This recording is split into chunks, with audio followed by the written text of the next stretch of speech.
Bismillahirrahmanirrahim. Assalamualaikum warahmatullahi wabarakatuh. Alhamdulillah wassalatu wassalamu ala Rasulillah wa ala alihi wa sahbihi ajmain, amma ba'du. Kaifa halukunna ya akhwat? Bagaimana kabar antunna? Semoga selalu dalam keadaan sehat dan dalam lindungan Allah Subhanahu wa taala. Tetap jaga kesehatan, jaga juga protokol kesehatan. Ingat, ketika keluar rumah wajib gunakan masker dan mencuci tangan ketika sampai di rumah atau di suatu tempat. Oke, hari ini kita belajar salihah ya. Dan materi kali ini di video yang kalian lihat langsung ada materi tentang hak dan kewajiban warga negara Indonesia dan makna proklamasi di kelas 6, oke? Nah, sebelum kita belajar, gak lupa ya kita ke kontrak belajar dulu. Dan ini perlu diingatkan, oke? Yang pertama itu berdoa. Jadi salihah, sebelum kalian belajar, jangan lupa untuk berdoa dulu agar pembelajaran hari ini bisa bermanfaat untuk kalian ya. Yang kedua, simak baik-baik video hari ini ya, karena ada materi yang harus kalian perhatikan. Sebentar lagi kalian akan banyak mengerjakan ujian, jadi belajarnya lebih semangat lagi, oke? Yang ketiga ada catat, oke? Jadi sebelum belajar nih, siapkan buku tematik kalian, siapkan juga buku pelajaran, buku catatan kalian dan alat tulis ya, untuk mencatat poin-poin yang penting di dalam video ini. Dan yang terakhir ada kerjakan. Kalau ada evaluasi salihah, silahkan kalian kerjakan dan dikumpulkan ke ustazah, oke? Nah, selanjutnya kita ke tujuan pembelajaran. Jadi di sini salihah, tujuan pembelajarannya yaitu dengan rahmat Allah melalui kegiatan menyimak video, siswa mengetahui hak dan kewajiban sebagai warga negara Indonesia dan makna dari proklamasi. Oke, sudah ya. Kita lanjut ke belajarnya salihah. Yang pertama, kita belajar PKN dulu ya sebelum IPS. Jadi di PKN ini kita akan belajar tentang hak dan kewajiban sebagai warga negara. Jadi yang pertama kewajiban. Jadi kewajiban mungkin kalian udah tahu ya maksudnya apa. Kewajiban itu merupakan sesuatu yang harus dilaksanakan ya, harus dilaksanakan, dicatat. Nah, jadi apa aja sih kewajiban yang harus kalian laksanain nih sebagai siswa atau sebagai warga negara Indonesia? Jadi yang pertama itu adalah semua warga negara wajib mengikuti pendidikan dasar 9 tahun dari SD sampai SMA. Dari SD sampai SMP ya, afwan.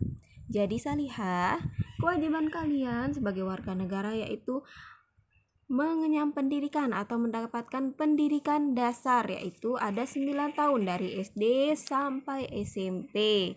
Oke, itu dari pemerintah ya. Kalau mau lebih sampai SMA, kuliah, itu adalah kehendak kalian atau terserah kalian ya sayang. Kemudian yang kedua, tidak hanya mengikuti pendidikan dasar, tapi juga wajib mematuhi nasihat orang tua dan guru. Nah, ini dia ya. Kalau ada nasihat dari orang tua, didengarkan salihah ya. Kemudian nasihat dari guru didengarkan, karena nasihat dari kedua maksudnya orang tua dan guru ini tidak lebih dan tidak kurang karena sayang ke kalian ya, bukan karena benci ke kalian. Oke? Yang ketiga itu mematuhi peraturan di sekolah dan di rumah ya. Jadi di sekolah, setiap sekolah ada peraturan, kalian harus patuhi sebagai siswa. Di rumah kalian sebagai anak, kalau orang tua memiliki peraturan, kalian juga harus mengikutinya ya, karena kalian tuh disayang salihah makanya. Terus yang keempat, ada melaksanakan tugas piket kelas sesuai pembagian. Nih ya, kalau kalian di sekolah itu laksanakan tugas piket sesuai pembagian. Ini udah kalian dibagi nih sama gurunya, udah dibagi untuk piket. Silahkan kalian kerjakan sesuai jadwal kalian ya. Itu sebagai kewajiban kalian menjadi siswa. Nah, yang kelima, belajar bersungguh-sungguh agar dapat menebar manfaat untuk kesejahteraan kesejahteraan bangsa dan negara. Jadi Salihah, kewajiban kalian juga belajar bersungguh-sungguh ketika kalian disekolahkan, maka itu harus kalian kerjakan kewajiban belajar yang bersungguh-sungguh. Karena apa? Nanti kalian akan mendapatkan hak setelah ini, ya. Selanjutnya, kita bicara tentang hak. Jadi hak adalah sesuatu yang mutlak menjadi milik seseorang atau sesuatu yang seharusnya diterima. Tadi kalau kewajiban adalah sesuatu yang harus dilaksanakan, nah sedangkan hak adalah sesuatu yang seharusnya kalian terima setelah kalian mengerjakan kewajiban. Oke. Nah, jadi apa aja sih hak yang kalian dapatkan? Di antaranya ya, ini menjadi salah satunya. Jadi, hak warga negara sudah diatur dalam pasal-pasal Undang-Undang Dasar Negara Republik Indonesia tahun 1945. Nah, di antaranya itu ada setiap orang berhak mendapatkan perlindungan hukum. Setiap orang berhak mendapat atau berhak atas pekerjaan dan penghidupan yang layak. Setiap orang berhak memperoleh pendidikan dan pengajaran. Setiap orang berhak memiliki kedudukan yang sama di mata hukum dan di mata pemerintah. Setiap orang berhak memiliki kebebasan dalam memilih. Ini 5 di antara sangat banyak hak yang kalian dapatkan. Oke, kalian bisa baca lagi di buku atau misalnya kalian mau googling, silahkan ya. Jadi dalam Undang-Undang Dasar Negara Republik Indonesia, jadi hak kalian itu sudah ada ya. Di antaranya yang tadi Ustazah sampaikan, mendapat perlindungan hukum, berhak atas pekerjaan dan penghidupan yang layak, terus berhak mendapat pendidikan, terus berhak mendapatkan kedudukan yang sama di mata hukum dan di dalam pemerintah, dan berhak untuk kebebasan dalam memilih. Itu hak-hak kalian ya. Setelah kalian nih udah jadi warga negara yang baik, melaksanakan kewajiban dengan baik, maka hak yang kalian dapat atau yang kalian terima ini ya. Oke Salihah. Nah, selanjutnya setelah kita membahas hak dan kewajiban, di sini ada inti-inti dari pembahasan hak dan kewajiban. Jadi yang pertama, setiap warga negara itu memiliki hak dan kewajiban. Setiap warga negara ya. Jadi tanpa terkecuali memiliki hak dan juga memiliki kewajiban. Yang kedua, hak dan kewajiban hendaknya dilakukan secara seimbang. Artinya dalam melaksanakan hak tidak lupa juga melaksanakan kewajiban sebagai warga negara.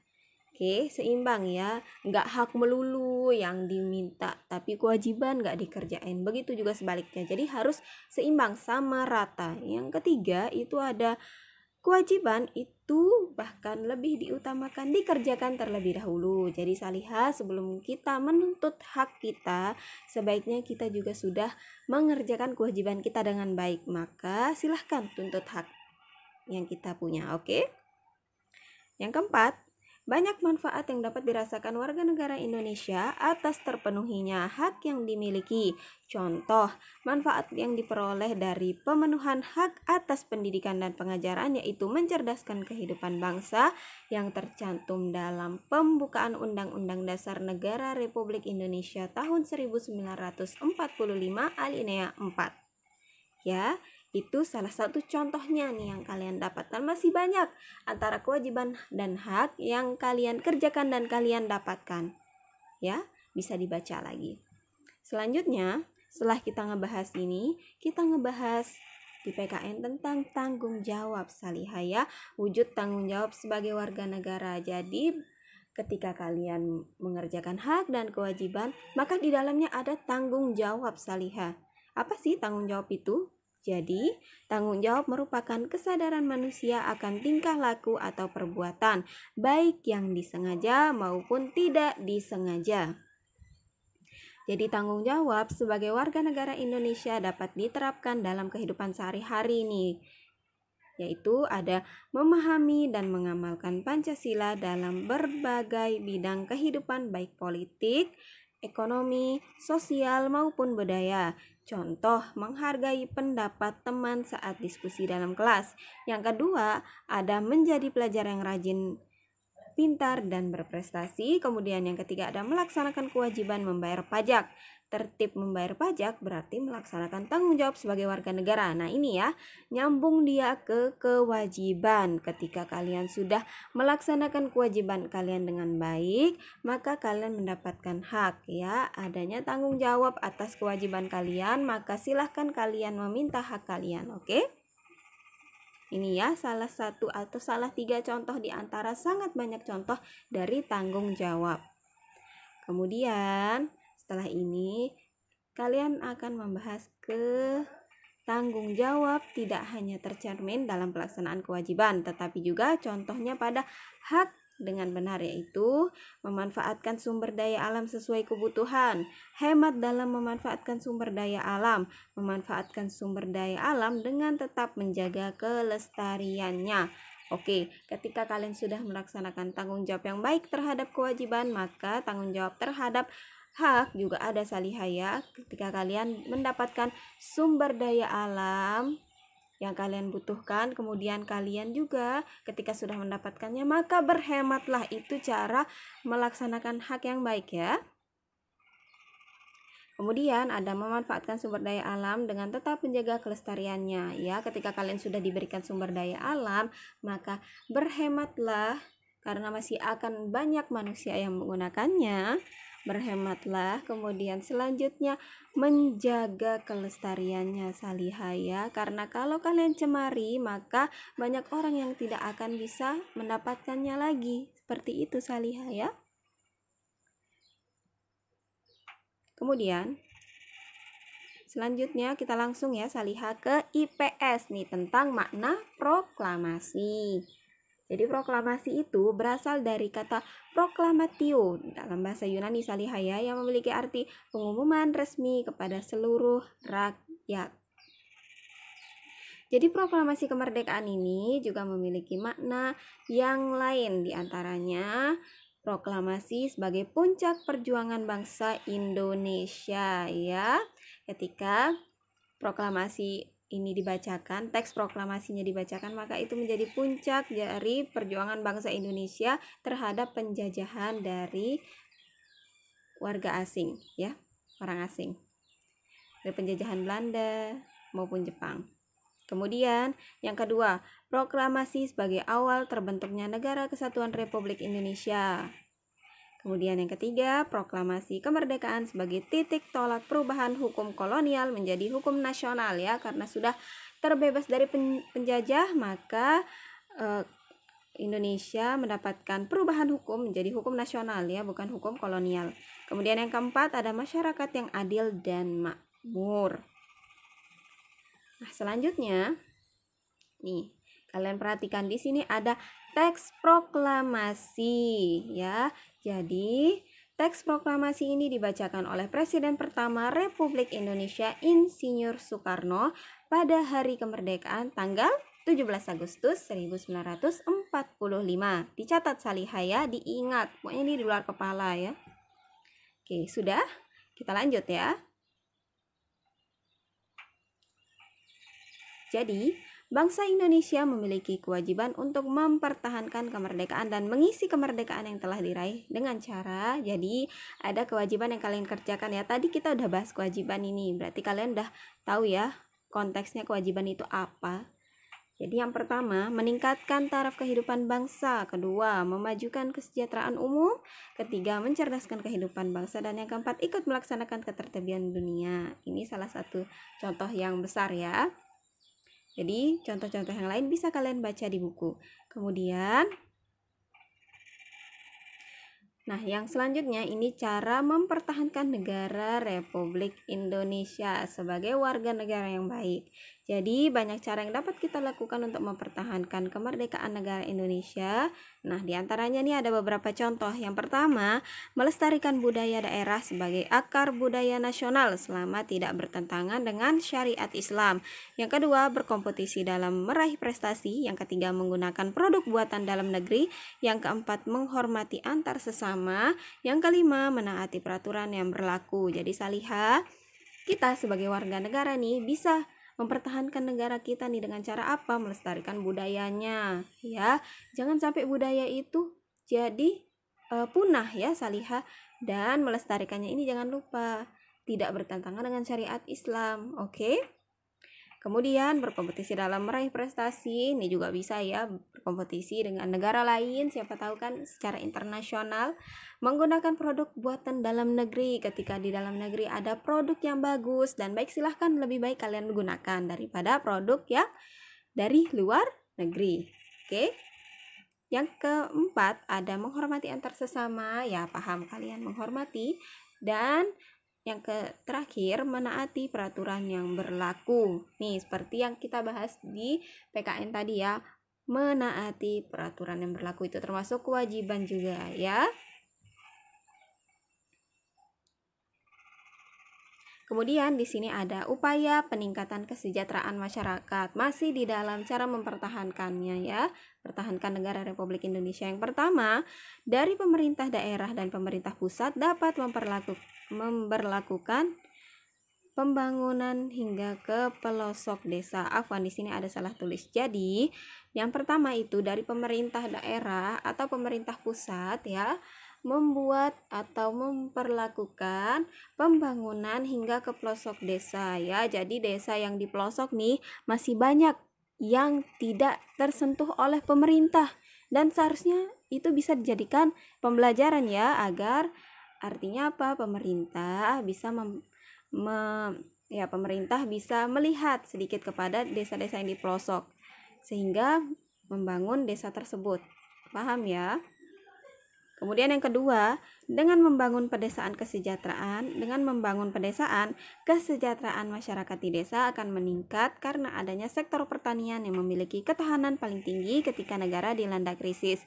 Jadi Salihah, di sini pedesaan itu harus dilihat lebih dalam ya, karena kesejahteraan masyarakat itu lebih banyak ada di desa ketika di bagian sektor pertaniannya Salihah, karena pertanian kan biasanya ada di desa Salihah, jarang ada di kota. Nah, sedangkan sektor pertanian ini di bagian pertanian ya, kayak di sawahnya itu, ketika negara dilanda krisis maka mereka yang akan membantu ya lahan pertanian ini, sektor pertanian, bagian pertanian ya. Kemudian yang ketiga, menyelenggarakan pelatihan untuk masyarakat desa sebagai tindak kesejahteraan warga negara Indonesia. Jadi menyelenggarakan pelatihan untuk warga desa atau masyarakat desa, karena kan mereka kadang ada yang tidak memiliki pendidikan yang tinggi, jadi mereka ketika untuk butuh pelatihan untuk bisa menyelaraskan hidup. Paham? Ya, jadi pelatihan untuk warga desa itu penting. Kemudian, kita ke evaluasi nih Salihah. Karena pembelajaran atau materi PKN dan IPS sudah selesai, maka sekarang kita ke evaluasi Salihah ya. Nah, ini dia evaluasinya. Untuk PKN, kerjakan tugas pada halaman 59 sampai 60 dari nomor 1 sampai 10. Sama juga kayak IPS, kerjakan tugas pada halaman 66 sampai 67, halaman 1 sampai 10. Insya Allah materinya sudah pas dan bisa kalian kerjakan soalnya ya, dan dikumpulkan ke wali kelas masing-masing. Oke? Nah, karena pembelajaran kita sudah selesai, jadi Ustazah akhiri, jangan lupa untuk murojaah di rumah, kemudian bantu orang tua, zikir pagi petangnya jangan lupa ya sebagai tameng kalian, dan amalkan doa berlindung dari segala macam penyakit Salihah ya, karena sekarang kita lagi di musim COVID-19. Semoga COVID ini bisa diangkat oleh Allah dan kita kembali ke kehidupan seperti semula ya, sekolah lagi dan lain-lainnya. Oke, sudah tutup dengan sama-sama baca doa kafaratul majelis. Subhanakallahumma wa bihamdika asyhadu an la ilaha illa anta astaghfiruka wa atubu ilaik. Wassalamualaikum warahmatullahi wabarakatuh.